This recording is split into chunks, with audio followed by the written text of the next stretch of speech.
Hello friends, hi, welcome back to our channel. అందరూ ఎలా ఉన్నారు? బాగున్నారా? సో నేనైతే చాలా బాగున్నాను. మీరందరూ బాగున్నారు అనుకుంటున్నాను. నేను ఇంకా బాగుండాలని కోరుకుంటున్నాను.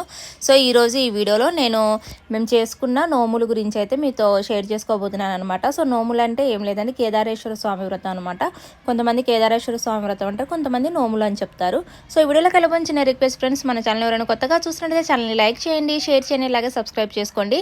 సబ్స్క్రైబ్ చేసుకుని పక్కన ఉన్న బెల్ సింబల్ మీరు యాక్టివేట్ చేసుకోవడం వల్ల నేను చేసే వీడియోస్ అని మీకు నోటిఫికేషన్ రూపంలో వస్తాయి. సో మేము ఈసారి అయితే పండగకి ముందు రోజు ఇక్కడ నుంచి బయలుదేరామన్నమాట. సో మార్నింగ్ మేము అక్కడికి వెళ్ళేసరికి 8 అయిందనమాట. సో 8 నేను వెళ్ళేసరికి అత్తయ్య అయితే ప్రసాదాలన్నీ తయారు చేస్తున్నారనమాట. నేను వెళ్ళేటప్పటికి ఆల్మోస్ట్ చాలా వరకు అయిపోయినాయి. ఇంక బూరెలు ఒకటి చేయడం ఉన్నాయన్నమాట. సో బూరెలు కొంచెం అందరికీ పంచుకోవాలి కాబట్టి కొంచెం ఎక్కువ క్వాంటిటీలో అయితే అవసరం అవుతాయని చెప్పేసి మేము ఇలా గ్యాస్ మీద అయితే ఎక్కువ టైం పట్టిద్ది, ఇలాగ కట్టెల పొయ్యి మీద అయితే తక్కువ టైం పట్టిద్ది అని చెప్పేసి కట్టెల పొయ్యి మీద అయితే చేయడం స్టార్ట్ చేసాము.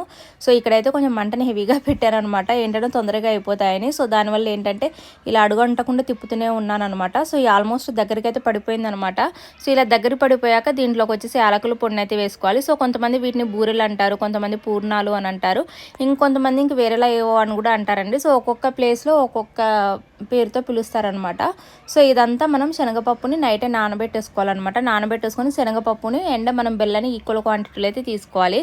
సో అవి కొంచెం చల్లారిన తర్వాత ఇలాగా చిన్న చిన్న ఉండలుగా అయితే చేస్తున్నాను. సో అత్తయ్యకి మా మరిది కూడా హెల్ప్ చేస్తున్నారండి. కింద మా మరిది ఇలాగ ఉండలు కడుతుంటే నేను పైన ఇలాగ ఉండలు కట్టి అత్తయ్యకి ఇంకా అప్పటికప్పటికి అందిస్తున్నాను.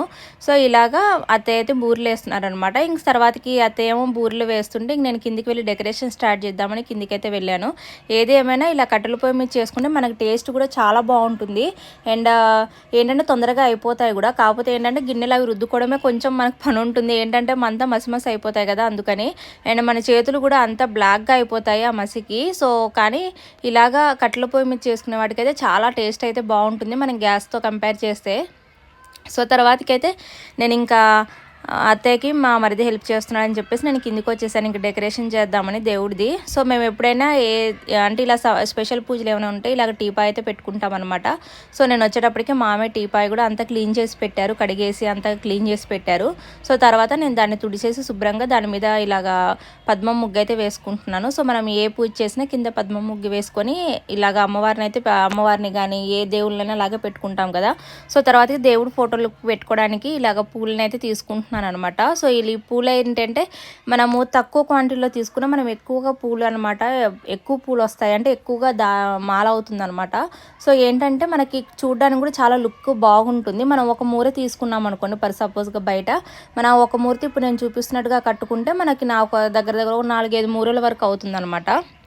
సో ఇక్కడ థ్రెడ్ని నేను మొత్తం ఒక 4 రౌండ్స్గా తీసుకున్నాను. 4 రౌండ్స్గా తీసుకొని తర్వాత దాన్ని మళ్ళీ నాట్ వేసుకోవడానికి దానికి ఈక్వల్ కాకుండా ఇంకొంచెం ఎక్కువగా ఒక థ్రెడ్ అయితే తీసుకున్నాను అనమాట.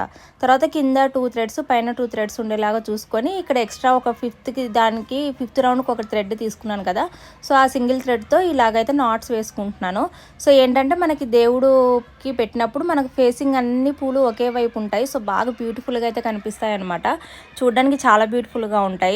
సో ఇక్కడ నాకు ఎల్లో అండ్ ఇక వైలెట్ కలర్లో ఉన్న ఫ్లవర్స్ ఉన్నాయి కాబట్టి ఇదొకటి అయితే యూజ్ చేస్తున్నాను.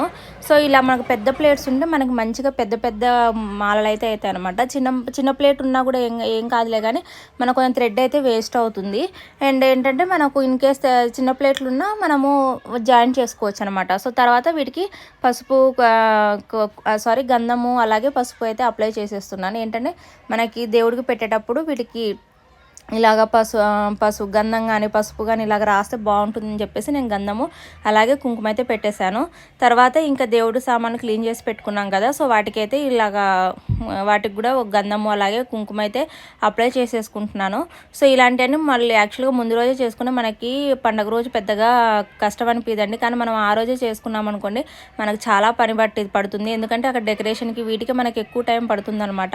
సో ఏంటంటే ఇంకా ప్రసాదాలు అవన్నీ కూడా చేసుకునే ఉంటాయి కదా. సో కాకపోతే ఇంక నేను లేను కాబట్టి ఇంకా ఇలాగా నేను వెళ్ళిన తర్వాతకి కొన్ని పనులు అయితే చేసుకున్నాను. ఇంక ప్రసాదాలు అవన్నీ అయితే అత్తయ్య చూసుకున్నారనమాట. ఈ డెకరేషన్ కానీ దేవుడి సామాన్లు కానీ ఈ దేవుడి సామాన్లు కూడా అన్నీ అత్తయ్య క్లీన్ చేసేసారనమాట. సో నేను బొట్లు పెట్టడం ఇంక పై పనులు చూసుకున్నాను. మెయిన్ పనులు అయితే అన్నీ అత్తయ్య చూసుకున్నారు. పాపం అత్తయ్యకి కాలు బాగాలేదైనా ఇంకా అన్నీ ఓపిక్గా చేశారనమాట. సో తర్వాతకి ఇక్కడ యాక్చువల్గా నేను బ్లౌజ్ క్లాత్ పెట్టి ఇక్కడ దేవుడిని ఇలాగ పెడదాం అనుకున్నాను. బట్ ఏంటంటే తర్వాత మామయ్య అయితే అరిటాకులు తెచ్చారనమాట. సో అందుకే అరిటాకుల్లో కిందేసి పెట్టాను. అది మీకు తర్వాత కనిపిస్తుంది, ఎందుకంటే ప్రస్తుతం నేను పెట్టినప్పుడు కింద ఏం పెట్టలేదు అనమాట. సో తర్వాతకి నేను ఇలా పసుపు విఘ్నేశ్వరుని అయితే తయారు చేసుకుంటున్నాను. సో మనం ఏ పూజ చేసుకున్నా ఫస్ట్ అయితే పసుపు వినాయకుడిని చేసుకోవాలి కదా, మన ఎటువంటి విఘ్నాలు రాకుండా. సో అందుకే ఇక్కడ పసుపు వినాయకుడిని అయితే చేసేసుకుంటున్నాను. అండ్ చేసుకొని పసుపు విఘ్నేశ్వరికి కూడా చిన్న బొట్టు అయితే పెట్టేసుకున్నాను అనమాట. సో తర్వాత మళ్ళీ ఇంకా ఒక పసుపులో కొన్ని వాటర్ యాడ్ చేసుకొని మనకి ఇంకా కలశానికి అలాగే కొబ్బరికాయకి అయితే మనం పసుపు అప్లై చేసుకుంటాం కదా. సో అందుకని చెప్పేసి నేను ఇంకా ఇంకొంచెం అయితే అప్లై చేసుకున్నాను అనమాట. వాటర్ వేసుకొని ఇంకొంచెం కలుపుకొని ఇలా కలశానికి రాసేసి బొట్లు కూడా పెట్టేసుకుంటున్నాను. తర్వాతకు వచ్చేసి కొబ్బరికాయకు కూడా మనం పసుపు అయితే అప్లై చేసేసుకోవాలన్నమాట. సో మనం ఇలా థిక్గా అప్లై చేసుకుంటే బాగుంటుంది అని చెప్పేసి నా ఫీలింగు. సో నేను అందుకే ఏ పూజ చేసినా కొంచెం థిక్గానే అప్లై చేస్తాను కొబ్బరికాయకి. ఏంటంటే మనకు లుక్ చూడడానికి చాలా బాగుంటుంది అలాగ థిక్గా అప్లై చేస్తే. అండ్ తర్వాతకి ఇక్కడికి వచ్చేసి ఇలాగా వెంకటేశ్వర స్వామికి బొట్టు ఉంటుంది కదా, అలాగైతే నేను ఇక్కడ బొట్టు అయితే పెట్టేస్తున్నాను అనమాట. సో ఇలా కాకుండా మామూలుగా ఇంక వేరేలా కూడా పెట్టుకోవచ్చు, 5 బొట్లు కానీ 7 బొట్లు కానీ అలా కూడా పెట్టుకోవచ్చు అనమాట. సో అయిపోయిన తర్వాత కలశం మీదకి క్లాత్ అయితే ఫోల్డ్ చేసుకుంటున్నాను నేను ఇలాగా. సో మేమైతే దీనికి ఏది వాడినా సరే కొత్తవే వాడతామండి. ఆల్రెడీ యూజ్ చేసిన అంటే దేవుడికి యూజ్ చేసినా కూడా అవి యూజ్ చేయకూడదు అనమాట. సో ఎవ్రీ ఇయర్ మేము బ్లౌజులు కానీ అంటే ఈ పూజకు సంబంధించి ఏవైనా సరే మనం అన్నీ కొత్తగా కొంటామన్నమాట. సో ఇది కూడా కొత్తగా కొన్న బ్లౌజ్ క్లాత్ అనమాట. సో దీన్ని మనం ఎంత చిన్నగా కావాలి అనుకుంటే మనం కొబ్బరికాయ సైజుని చూసుకొని అంత చిన్నగా ఫోల్డ్ అయితే చేసుకోవచ్చు. ఇక్కడ నేను చూపిస్తున్న విధంగా ఫోల్డ్ చేసుకోవచ్చు. తర్వాతకి మిగిలిన క్లాత్ని ఇలా లోపలికి ఫోల్డ్ చేసేస్తున్నాను. ఫోల్డ్ చేసేసి చూడండి మనకు మంచి షేప్ అయితే వస్తుంది. నేను చెప్పినట్టుగా ఫోల్డ్ చేసుకుంటే మనకి ఇంకా పిన్నులు కనుక అలా ఎక్స్ట్రా ఏం పెట్టుకోవాల్సిన అవసరం ఉండదన్నమాట. అండ్ చూడడానికి కూడా చిన్నగా చాలా బాగుంటుంది. మన కొబ్బరికాయ షేప్ని బట్టి పెట్టుకోవచ్చు. అండ్ ఇక్కడ మేము కలశంలోకి అయితే బియ్యం వేసుకుంటాం అనమాట. సో కొంతమందికి నీళ్ళు కూడా వేసుకుంటారు.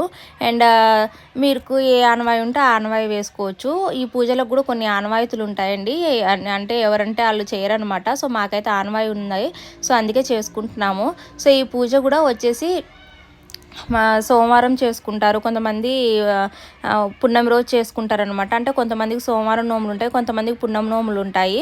సో సోమవారం నోములు ఉన్న వాళ్ళు ఏంటంటే పున్నమికి ముందు వచ్చే సోమవారం చేసుకుంటే మంచిదంటారు. మేము అప్పుడే చేసుకున్నాం. బట్ ఏంటి అంటే నాకు కొంచెం వాయిస్ ఓవర్ ఇచ్చుకోవడం అది కుదరలేదనమాట టైము.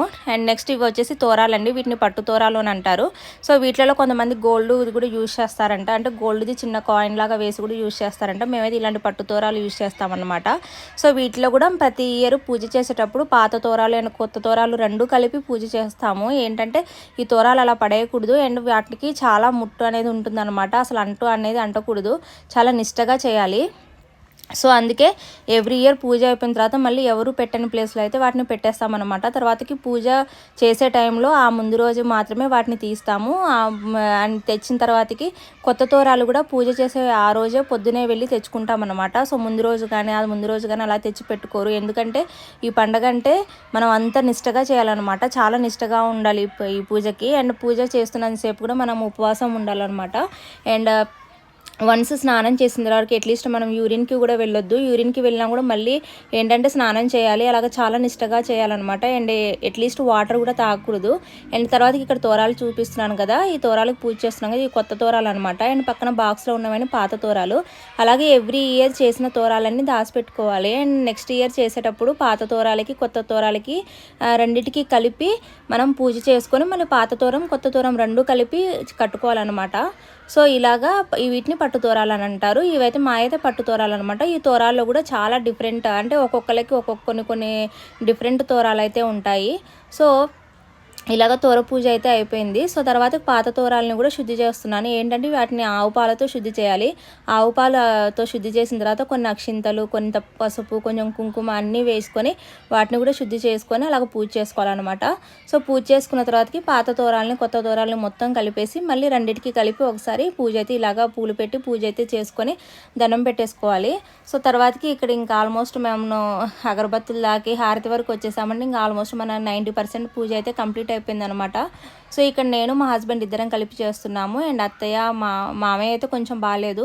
అండ్ ఇక్కడ ప్రసాదం వచ్చేసి బూరెలు చేసామన్నమాట. సో బూరెలు చూసారు కదా, హ్యాండ్స్ ఇలాగ క్రాస్గా పెట్టి మన చేతిలో ఎన్ని వస్తే అన్ని బూరెలు 3 times అయితే పెట్టాలన్నమాట. సో ఇది సపరేట్గా స్పెషల్, ఈ పండగకి వచ్చేసి ఇలా స్పెషల్గా పెడతారు. కొంతమంది ఏంటంటే కౌంటింగ్ వైజ్గా పెడతారనమాట, అంటే 101 కానీ అలాగా పెడతారు. సో వీటిలో కూడా కొంతమందికి ఆనవాయితీ ఉంటుందండి, అందరూ బూరెలు పెట్టారు, కొంతమంది అరిసెలు, కొంతమంది అలాగా డిఫరెంట్గా ఉంటాయి అనమాట. సో ఇంకా ఆల్మోస్ట్ నైవేద్యం కూడా అయిపోయిందండి. ఇంకా ఆల్మోస్ట్ మన పూజ అయితే అయిపోయినట్టే. సో దీన్ని కేదారేశ్వర వ్రతం అంటారు, కొంతమంది నోములు అని అంటారు. సో నోములైనా కేదారేశ్వర స్వామి వ్రతం అన్న ఒకటే అనమాట. సో ఇక్కడైతే మీకు బాగా కనిపిస్తుంది కదా, నేను స్టార్టింగ్లో కింద ఏమీ వేయలేదు, తర్వాత అరిటాకి వేసాను అనమాట. అండ్ మనకి అన్నీ కూడా అంటే ఉసిరి చెట్టు కింద అలాగా శివయ్య కూర్చున్నట్టుగా ఉండాలని చెప్పేసి వెనకాలన్నీ అలాగ డెకరేషన్కి అయితే పెట్టాను అనమాట. సో మొత్తం ఉసిరికాయలు అలాగే మర్రి చెట్టు ఆకులు అవన్నీ కూడా ఆ చెట్టు కింద అలాగా శివయ్యను కూర్చోబెట్టినట్టుగా అలా అంతా మొత్తం డెకరేషన్ అయితే అలాగ చేశాను, వెనకాల అవన్నీ పెట్టాను అనమాట. సో డెకరేషన్ అయితే సింపుల్గా బాగుంది. తర్వాతకి ఇంక హారతి అయితే ఇచ్చేస్తున్నాము. సో హారతి ఇచ్చిన తర్వాతకి దీనికి కథలు అయితే ఉంటాయి, ఆ కథలు కూడా చదువుకోవాలన్నమాట. సో ఆ దేవుడి దయ వల్ల అందరూ బాగుండాలని మనస్ఫూర్తిగా కోరుకుంటున్నాను. అండ్ అందరూ సుఖంగా ఉండాలి, హ్యాపీగా ఉండాలి, అందరూ కోరికలు నెరవేరాలి, అందరికీ ఆరోగ్యాలు సుఖ సంతోషాలు ఇవ్వాలని మీరు కూడా అందరు దండం పెట్టుకోండి. తర్వాత మా బుడ్డోళ్ళతో కూడా అక్కడైతే ఇచ్చేసాను అనమాట, హారతి ఇప్పించేసాను. తర్వాత ఇంక అత్తయ్య కొబ్బరికాయ కొట్టారనమాట, కొబ్బరికాయ కొట్టేసి ఇంక అత్తయ్య కూడా దండం పెట్టేసుకున్నారు. తర్వాతకి మేము ఇక్కడ వచ్చేసి తోరాలు అయితే కట్టుకుంటున్నాము. సో ఫస్ట్ అయితే నేను మా హస్బెండ్కి కట్టాను అనమాట. సో ఈ తోరాలు కట్టేటప్పుడు కూడా ఒక పాత తోరము అలాగే ఒక కొత్త తోరం కలిపి కట్టుకోవాలి. సో ఓన్లీ కొత్త తోరాలే కట్టుకోకూడదు. సో ఫస్ట్ మా హస్బెండ్కి అయితే కట్టాను, తర్వాతకి నేను కూడా కట్టుకుంటాను అనమాట. సో ఇవి కూడా మనము డే అంతా కూడా అలాగ ఉంచుకోకూడదు. పూజ అయిపోయిన తర్వాతకి మనం మళ్ళీ గుడికి వెళ్ళి వచ్చిన తర్వాత ఏదైనా తినేసి, అంటే ప్రసాదం ఏదైనా కొంచెం తినేసి మనం విప్పేయాలన్నమాట తోరాలు. ఈ తోరాలు మన చేతి మీద ఉండగా కూడా మనము ఎటువంటి వాష్రూమ్కి అలాగ వెళ్ళడం కూడా చేయకూడదు అనమాట. సో అందుకే తొందరగా విప్పేయాలండి, ఎందుకంటే అంత నిష్టగా అయితే చేయాలి ఈ పూజను అనమాట. అండ్ మనం తోరాలను ఉపవాసం పెట్టకూడదు, అంటే ప్రతి ఇయర్ కూడా మనం పూజ అయితే చేసుకోవాలి, ఒక్క ఇయర్ కూడా వదలకూడదు అనమాట. సో తర్వాత నేను అత్తయ్యకి కూడా తోరాలు కట్టేశాను, అండ్ మా మరిది కూడా కట్టేసుకున్నారు. తర్వాతకి ఏంటంటే మా హస్బెండ్ అయితే ఇక్కడికి వచ్చేసి కథలు చదువుతున్నారు. దీనికి మొత్తం ఒక 2-3 కథలు అయితే ఉంటాయన్నమాట. సో ఆ కథలన్నీ కూడా ఇంక మా హస్బెండ్ అయితే చదివేస్తున్నారు. ఇంక చదవడం అయిపోయిన తర్వాతకి మా హస్బెండ్ దగ్గర అయితే ఆశీస్సులు తీసుకుంటున్నాము. సో అయిపోయిన తర్వాత మా అత్తయ్య మా మామయ్య దగ్గర కలిపి మేమిద్దరం అయితే ఆశీర్వాదం తీసుకున్నాము. సో పూజ అయితే సక్సెస్ఫుల్గా కంప్లీట్ అయిపోయింది. సో కంప్లీట్ అయిపోయిన తర్వాత మా ఇంటి పక్కనే అమ్మవారి టెంపుల్ అయితే ఉంటుందన్నమాట. సో మేము వెళ్ళేటప్పటికి కొంచెం లేట్ అయింది, అంటే మేము పూజ అంతా చేసుకునేసరికి ఆల్మోస్ట్ 11:30 అయిందనమాట. 11:30కి వెళ్ళేసరికి కొంచెం టెంపుల్ క్లోజ్ చేస్తుంది. సో అందుకని చెప్పేసి బయట అయితే కొబ్బరికాయ కొట్టేసుకున్నాము. మీకు ఇక్కడ చూపిద్దామని ట్రై చేశాను, బట్ జూమ్ చేస్తుంటే అసలు క్లారిటీ రావట్లేదు అనమాట. సో ఇక్కడ కానీ అమ్మవారు చాలా ఫేమస్ అండ్ చాలా బాగుంటారు కూడా అమ్మవారి పేరు మరిడమ్మ తల్లి అనమాట. సో తర్వాత ఫైనల్గా పూజ అయిపోయిన తర్వాత లుక్ అయితే ఇలాగా ఉందన్నమాట మా దేవుడిది. సో ఇదేనండి ఈరోజు వీడియో అయితే. ఈ వీడియో అయితే మీకు నచ్చుతుందని అనుకుంటున్నాను ఫ్రెండ్స్. నచ్చితే లైక్ చేయండి, షేర్ చేయండి, అలాగే సబ్స్క్రైబ్ చేసుకోండి. సబ్స్క్రైబ్ చేసుకుని పక్కన ఉన్న బెల్ సింబల్ని మీరు యాక్టివేట్ చేసుకోవడం నేను చేసే వీడియోస్ అన్ని మీకు నోటిఫికేషన్ రూపంలో వస్తాయి. ఇవన్నీ వచ్చేసి మేము అందరికీ పంచడానికి ఎక్స్ట్రాగా చేసుకున్న ప్రసాదాలు అనమాట. ఏంటంటే దేవుడి దగ్గర పెట్టినా మేమే తినాలి.